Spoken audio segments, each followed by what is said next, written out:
Well, I'm Heidi Durning, and I'm the outreach coordinator for Horses for Heroes, and I'm a therapeutic riding instructor, and I teach in our regular classes out here. And I love working with this program because it's a way that I can say thank you to our veterans. I mean, this is what I found. We have so many people that want to help with this program because we all don't know how to thank these veterans of all the wars, particularly the most recent wars that we're familiar with. And this is the way we can say thank you.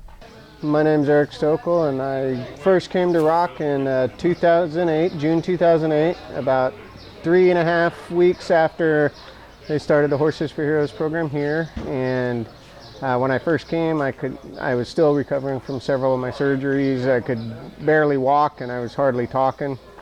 And R.O.C.K has truly transformed my life. If it wasn't for R.O.C.K, I wouldn't be here today. I mean, I was going downhill big time. You know, had been in the military since I was 17 because I came in enlisted first and then became an officer. And it was everything I knew. I'm also an Air Force brat, so the military's been everything to me. So I, lost my soldiers, I lost my family in a way, and R.O.C couldn't have come at a better time. We can serve on Tuesday evenings up to 16 veterans. And it's not just veterans, it's also active military personnel. So that's how many we can serve on Tuesday evenings. But we're also hooked up with the Wounded Warrior Project has a grant. So that is an additional number that we've served here lately. We've had 4 we've been serving this summer. And then we have family activities and some other special events. So I believe this year, as far as veterans, we have reached out to and hopefully made a difference in their lives with the horses. But probably, I think it's 75 or 80, if not more, that we have served, and then their families.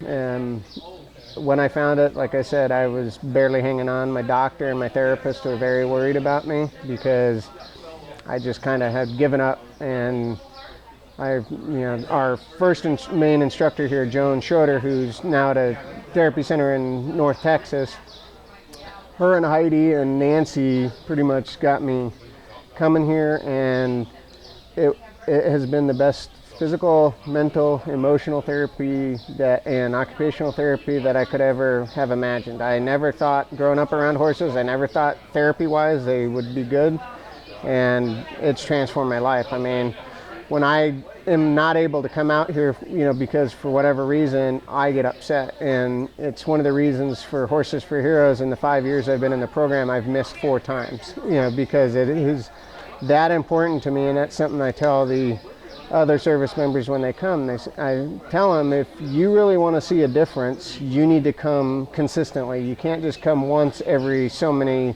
weeks or months. You need to consistently come, because then you're going to notice the change is a lot quicker than you would, just coming once in a while. And I think the biggest way I've seen it change lives is the relationships that it builds. And it's, it starts with the horse. And it starts with their relationship with their horse. And the horse will make you be honest with yourself, because they are mirrors of how we're acting and our feelings. And when we're honest with ourselves, then it builds a relationship with the horse. When you build a relationship with your horse, it builds your relationships with the people around you. So for our veterans, that's going to mean their relationship with their spouses, with their friends, with and many relationships out here. You think that they're going to come in for their assessment and say that they want help with their back pain, their knee pain, all their physical pains, and what they come in and say is, they want to work on their relationships. That's what it's all about. So, if you caught me earlier today, I probably would have had tears for you, because I've already.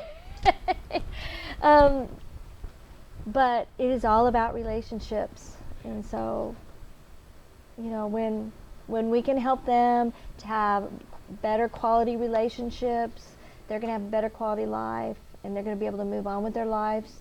They're going to be able to get along better with civilians.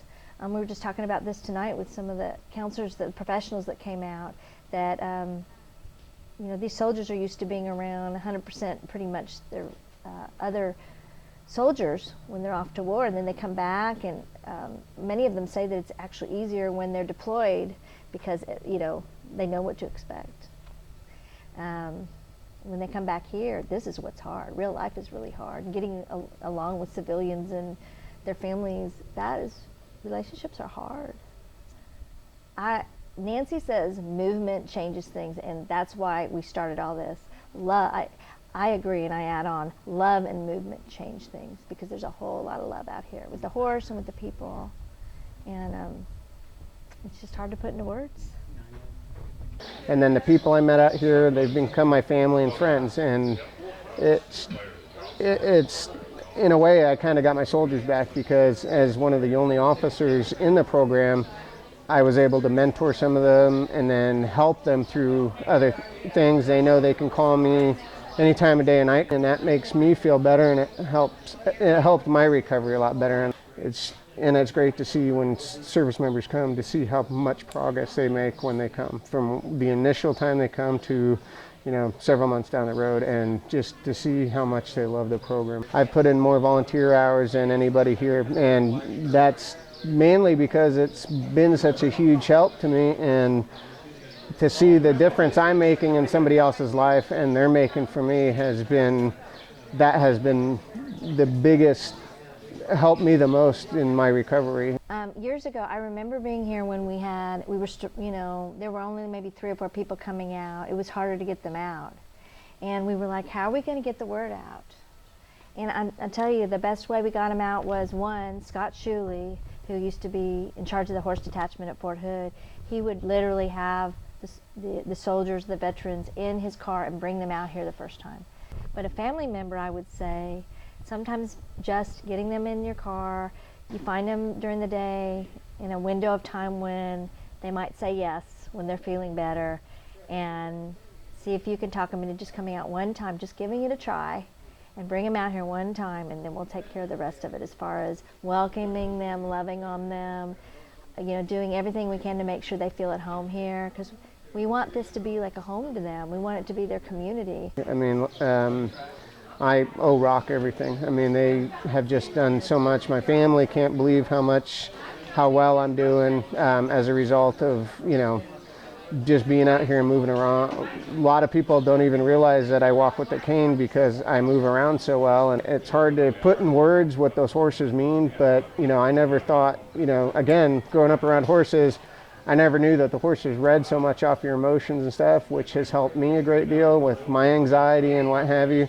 So being able to work with that horse has calmed me down, helped me work through my issues, and then to have that bonding aspect with that horse has been another huge part. And being able to bond with that horse, when they hear your voice and they right away start coming to the gate, or if they're in their stall, they perk up and turn around or whatever, they know you and they know you're a good person, and they love working with you. It has so much meaning, and it's just, you get a love for these horses, and quite frankly, sometimes they're better people, they're better therapists than some of the therapists out there, and which is interesting because they're amazing animals. So I would say to the family members, if you're a veteran or you're an active military person who's struggling, is saying no, don't ever give up. Just find the opportunity where they'll say yes and bring them out here. And even if it's not on a Tuesday night, bring them out here during the week and ask for Heidi or Nancy or Cindy or Judy and have them come out here, because when they say yes, you have to take that opportunity and come out when they say yes. And that might be on a Monday or a Friday. But if I'm here, I'll give them a tour and we'll start welcoming them to the family at that time, and then we'll get them on a Tuesday night. But don't ever give up. Keep asking them to come.